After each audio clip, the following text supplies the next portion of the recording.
Welcome to the deep dive. We've got a fascinating source stacked up today, and our mission is to dig in and extract the most important insights for you. Exactly.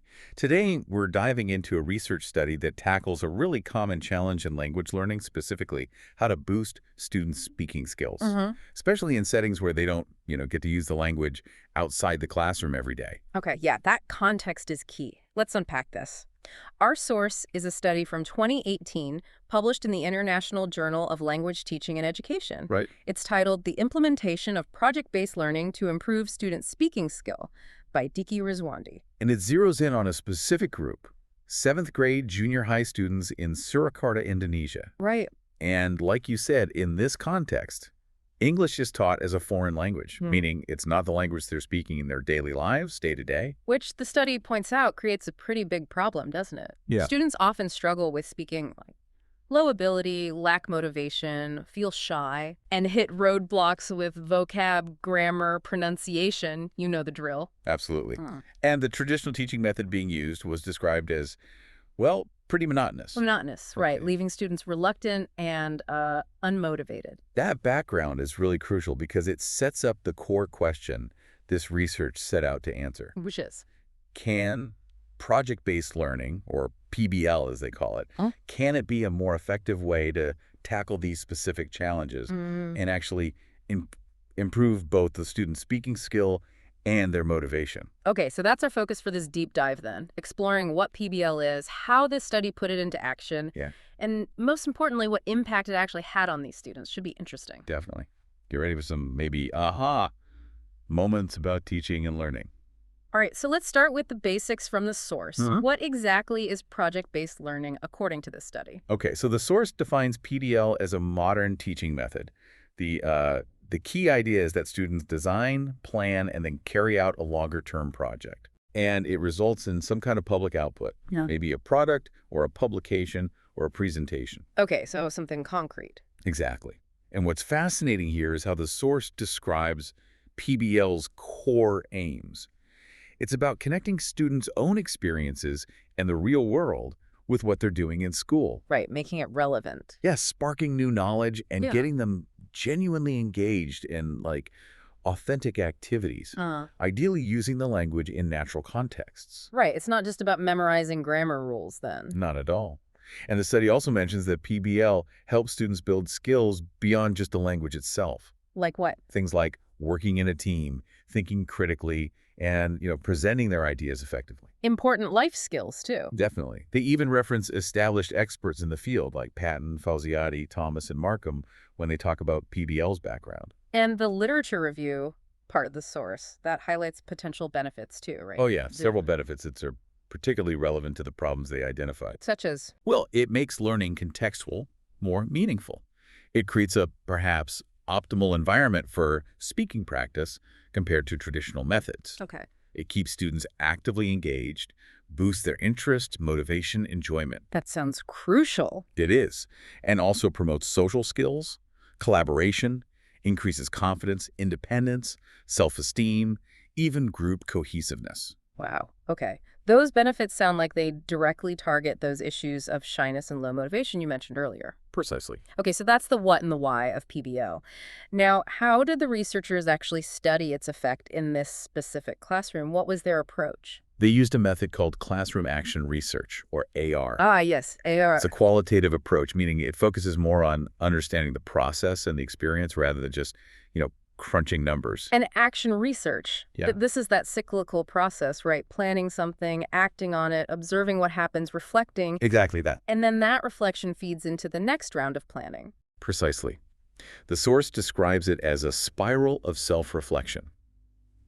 And that cyclical nature is key here, Why is that?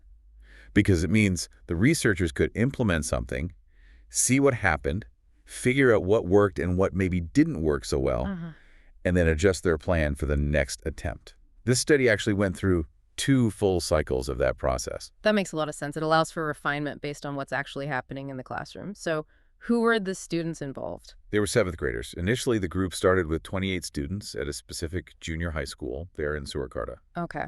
And how did they collect their information? How did they figure out if it was working? They used a mix of tools, quite a few actually. observation checklists and field notes to see what was happening, behaviorally in the classroom. Right. Performance tests, specifically speaking, tests to measure the actual skill improvement. Core measure. Exactly. Yeah. And then questionnaires and interviews to get the students' own perspectives on their attitudes and experiences. Got it. That speaking assessment sounds like the main indicator of skill change. How is that structured? So they did it 3 times. Hmm. There was a pretest before any PBL stuff started. Okay, a baseline. Yeah. Then a post-test after the first cycle and another post-test after the second cycle finished. Right. And they assessed 5 different aspects of speaking: comprehension, vocabulary, grammar, fluency, and pronunciation. The usual suspects for speaking assessment? Pretty standard, yeah. Yeah. Each aspect was scored out of 20, so you could get a total of 100 points. And they had clear criteria for that scoring. Yes. They based their scoring criteria on existing frameworks, Yeah. referencing sources like Harries and Brown, via Mulaney, actually. Okay, good. So we have the problem, the proposed solution PBL, the method action research, and the assessment tools. Let's get into the implementation. How did cycle 1 of PBL actually unfold in the classroom? All right. The study followed a pretty standard set of PBL stages, similar to those outlined by experts like Fauziati and Kriwas. Okay, what were those stages? Basically, starting the project, then designing or developing the project, conducting the project, and finally evaluation or assessing the project. And cycle 1 took place over 3 class meetings, was it? Correct. 3 meetings. The first meeting was all about starting the project. Right. The teacher tried to activate the students' background knowledge. They showed a TED video about a youth movement, specifically that Bye Bye Plastic Bag initiative from Bali. Oh, I think I know that one. Inspiring stuff. Yeah. Then students formed groups, like 4 to 5 students per group. Uh-huh. And they were instructed to start planning a movement of their own, something they cared about. Ah, connecting it to their interests straight away. Nice. What happened next? So the developing the project stage mostly happened outside of class time. It was essentially group homework. Okay. They worked together to, flesh out the concept for their movement. The source mentions they could ask the teacher or classmates for help if they got stuck. Right, collaboration was encouraged. And the third meeting, that was the presentation. Yes. The third meeting was dedicated to reporting to the class, which, as you guessed, basically doubled as the performance assessment for cycle 1. So they presented their movement ideas. That's right.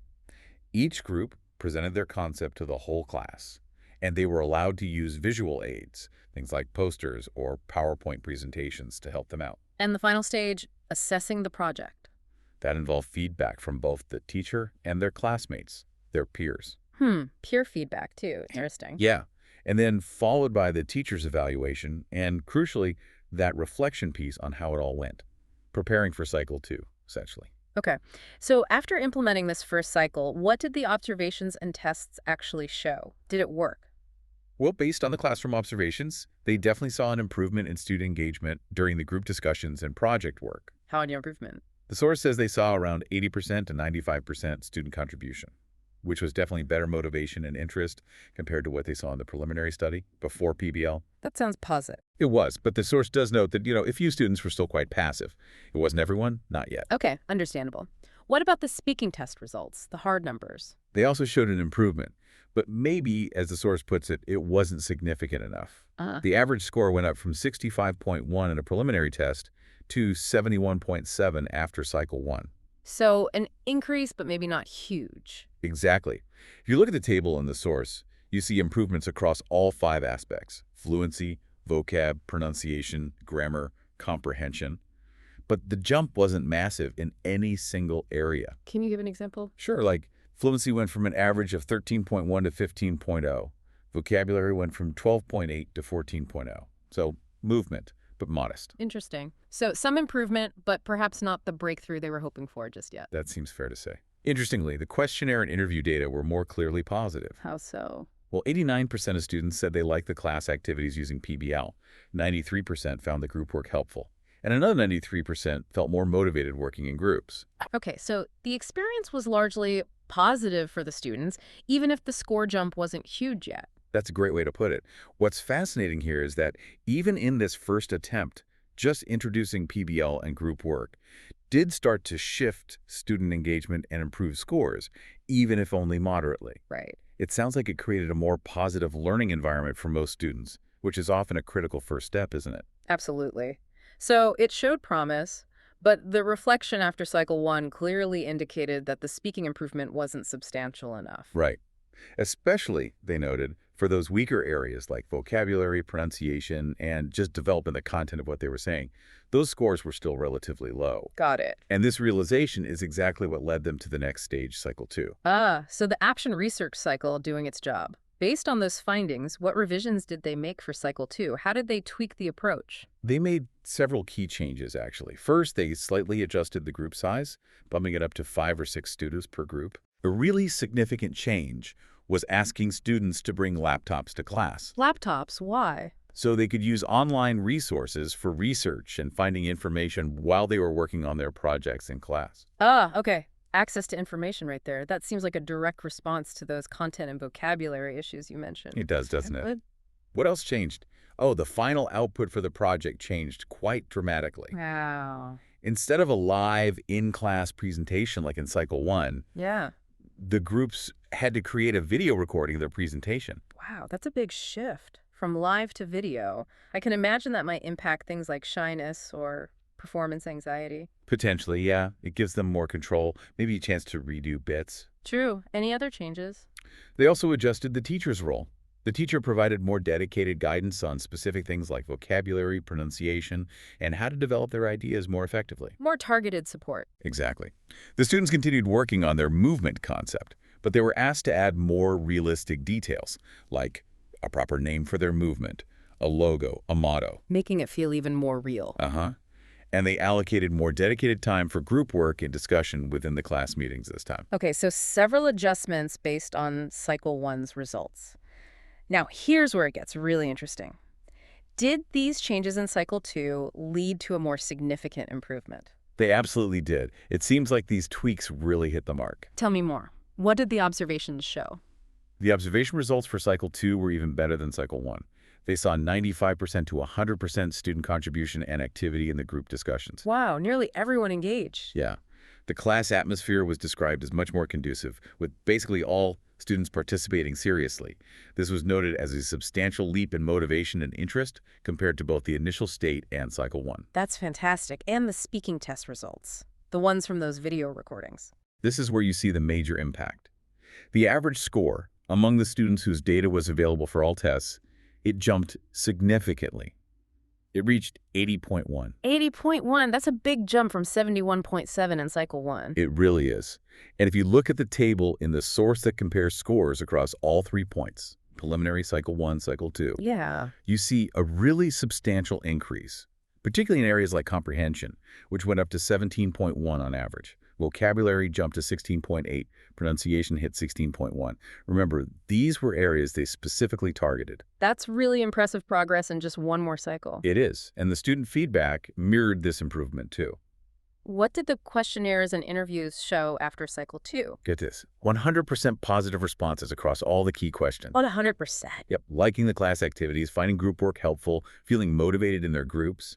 It strongly supports the observed improvement in engagement and their overall attitude. That's incredibly compelling evidence.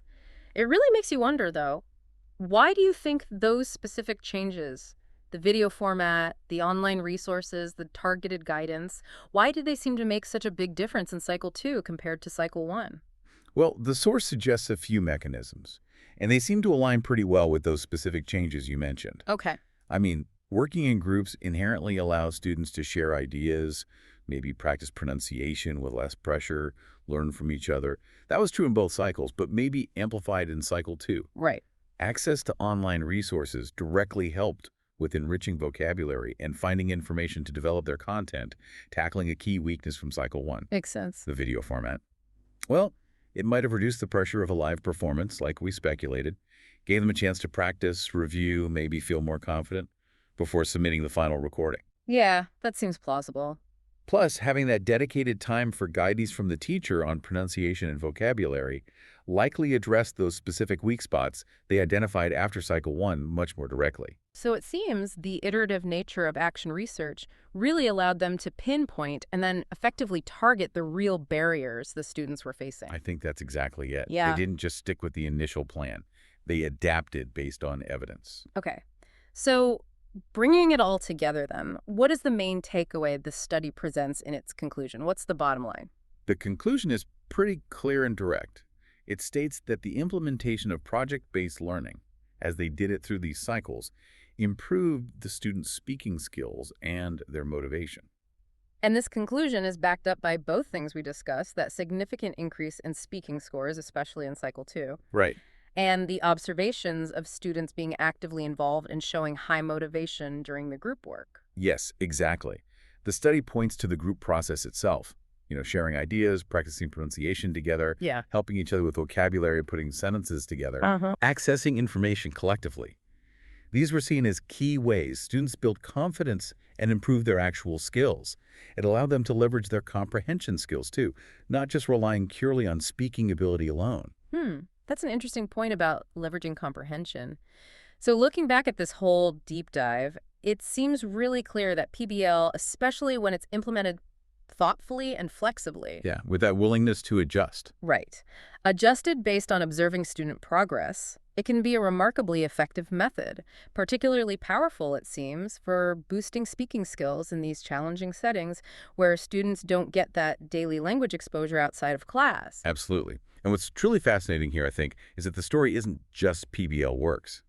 It's about how they refined the implementation in that second cycle. Yeah. The shift to video, empowering students with online resources, providing that targeted guidance. That combination seems to have unlocked that much more significant jump in results and student engagement. It wasn't perfect the first time around. No, and that iterative process, that action research, was clearly crucial. They learned and adapted. Exactly. It really highlights the power of that approach. Not just trying something once, but observing, reflecting, and being willing to refine how you do things. Which raises an important question maybe for you, our listener, especially if you happen to be learning a language or perhaps teaching one. How might the core ideas behind PDL, things like creating a project, collaborating with others, presenting something you've actually made, how could those be integrated into your own learning journey or maybe your teaching practice? That's a great point. And think about the project itself in the study, planning a movement the students actually cared about. Yeah, that relevance piece. How much does that genuine interest, having a real, tangible goal, matter when you're trying to master a skill like speaking a foreign language? Kind of shifts the focus, doesn't it? From just practicing for the teacher or for a test Right. to actually using the language to do something meaningful, something you've invested in. A really compelling thought to consider as we wrap up. Thanks for sharing the source material with us for this deep dive. My pleasure. We certainly hope you found some valuable insights here.